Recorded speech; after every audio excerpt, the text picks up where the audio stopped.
బీఆర్ఎస్కు బీజేపీకి ఒక యుద్ధం అయింది. ఇద్దరు చిల్లరగానే అనుకోవాలి. ఇద్దరు అంటే ఆయన స్థాయి మర్చిపోయి ఈయన స్థాయి మర్చిపోయింది. బండి సంజయ్కును వాళ్ళకు. బండి సంజయ్ ఇవాళ ఏం మంత్రి అయినా కేంద్ర హోంమంత్రి. ఓకేనా? బీఆర్ఎస్ను ఇట్లా పిండే హత్యార్ ఆయన దగ్గర ఉన్నది. ఏం చెప్పది? నేరెళ్ళ సంఘటన. నేరెళ్ళ సంఘటన కేసు లైవ్లో ఉన్నది. ఎన్హెచ్ఆర్సీ దగ్గర ఉన్నది. ఒక రిపోర్ట్ బిల్లు పెడితే అయిపోతుంది. ఎస్సీ ఎస్టీ కమిషన్ దగ్గర ఉన్న కేంద్ర హోంమంత్రి ఉన్నారు. మీ అమ్మ నన్ను తిడతావా, నన్ను కొడతారా మీరు అని చెప్పేసి ఆ కేసు బయటికి తోలితే వీళ్ళందరూ జైలుకు పోతారు. అక్కడ అక్రమ మైనింగ్ మొత్తం అలా ఉన్నది. కేటీఆర్ ఉండు, సంతోష్ రావు ఉన్నాడు, వీళ్ళందరూ ఉన్నారు. అందరు జైలుకు పంపారు. మరి ఆయన ఎందుకు వాడతలేడు? సరే నువ్వు అన్నది ఒక సెకండ్ అనుకుందాం. ఇలా హత్యారు ఎందుకు బయట తీస్తలేవు? నువ్వు తీయరు. అంటే వీళ్ళ ఫంక్షన్ ఏంటంటే జనం ఇది కావాలి, జనం మైండ్ డైవర్ట్ కావాలి, జనం ఆలోచన అంటే వెనకేదో పెద్ద జరుగుతుందని అర్థం. దీని మీద ఉన్నది, మన ఫోకస్ దీని మీద ఉన్నది. ఓ 2-3 రోజులకు దీని వెనక బ్రదర్ ఇప్పుడు నీకు ఒక చిన్న ఎగ్జాంపుల్ చెప్తా. నాకు రాత్రి ఒక పెద్ద మనిషి చెప్తుండే, జడ్సన్ గారు మెట్రో ప్రభుత్వం తీసుకుంది కదా, పెద్ద ఎత్తున వేసుకుంది, ప్రభుత్వం వరం అయిపోయింది, ప్రజల వరం అయిపోయిందంట. మెట్రో ప్రజల వరం అయిపోయింది అన్న. నీ అభిప్రాయం ఏంటి యాజ్ ఎ జర్నలిస్ట్గా?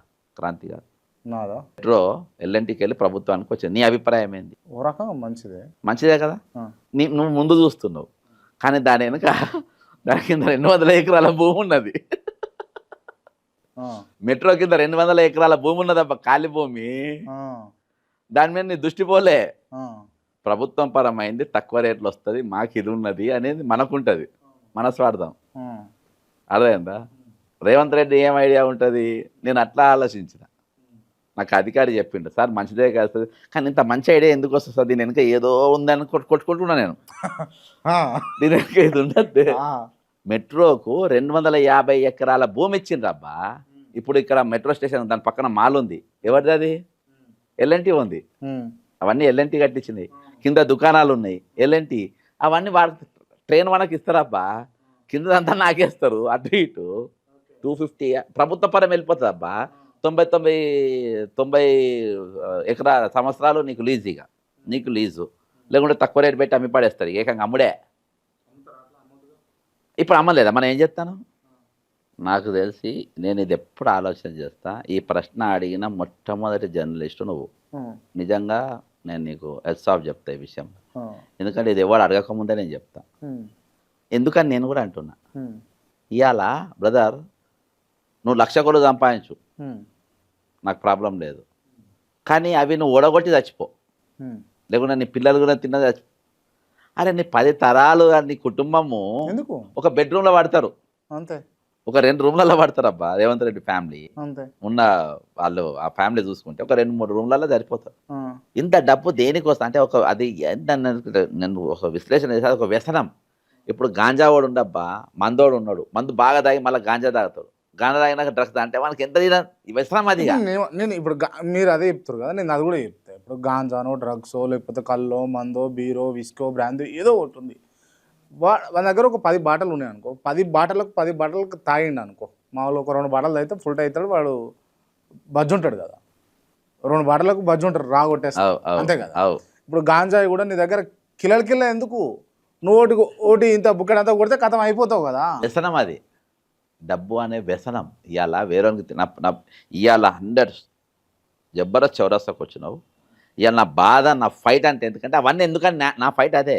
ఇవాళ ఒకనికి బ్రదర్ నీకు నీ దగ్గర 1,00,000 కోట్లు నీ దగ్గర పెట్టుకున్నావు అంటే క్రాంతి బ్రదర్, నువ్వు 1,00,000 మందికి అన్నం లేకుండా ఆ డబ్బు పోకుండా నీ దగ్గర నీ మురిగి కాలువకు చేరు, అవి మురిగిపోతాయి. అవి మురిగిపోతాయి. ఇవాళ డావోస్ పర్యటన దేనికోసం అనుకుంటున్నావు? డావోస్లో స్విట్జర్ బ్యాంక్ ఉంటుంది. ఆ స్విస్ బ్యాంక్లో అకౌంట్ లేనోడు పోతాడు, అకౌంట్ ఉన్నోడు పోతాడు. దావోస్కు వేరేవాడు పోడు, దోచుకునే దాచుకోనికి. ఆల్రెడీ అందులో అకౌంట్ లేనోడు అకౌంట్ దోచుకోనికి. లాస్ట్లో అవి మురిగిపోతాయి. అందులోకి పోయినాక విత్డ్రా చేసుకున్నాడు ఎవరు లేడు.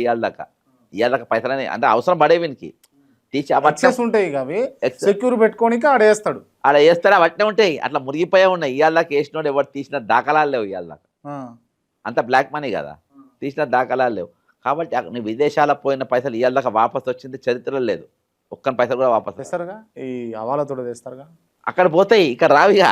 నేను విన్నా అవాలతో తెస్తారు, తెచ్చుడు ఉండదు అసలే. తెద్దామనుకున్నాడు మునిగినరు, పెద్ద తలకాయలు మునిగినాయి. పెద్ద ప్రభుత్వ సలహాదారులు, ప్రభుత్వ కీ పర్సన్స్, మాజీ కేంద్ర మంత్రులు, నాకు ఆ పేరు ఏదో కొడుతుంది మంత్రులు చాలా మంది మునిగిర్రు, ఎంపీలు, ప్రభుత్వ మన ప్రైవేటు పెద్ద పెద్ద కార్పొరేట్ హాస్పిటల్ అధినేతలు చాలా అందాదా అంటే మన 2 తెలుగు రాష్ట్రాలకు సంబంధించిన నాయకులది కానీ ఈ ఈ బిజినెస్ మ్యాన్లకి సంబంధించి స్విస్ బ్యాంకులల్లో ఉండే అమౌంట్ ఎంత ఉంటుండొచ్చు? దాదాపు 15 లక్షల కోట్లు ఉంటాయి. 15 లక్షల కోట్లు ఈజీగా ఈజీగా ఉంటాయి. ఇప్పుడు మన దగ్గర బుడ్డోళ్ళు కూడా తీసుకున్నట్టు అకౌంట్లు, అంటే ఆ స్థాయిలో పోయినరు. నిన్నదాకా యమా బండి లేని వాళ్ళు కూడా అందులో అకౌంట్లు ఓపెన్ చేసినారు, ఆ స్థాయిలో పోయినరు.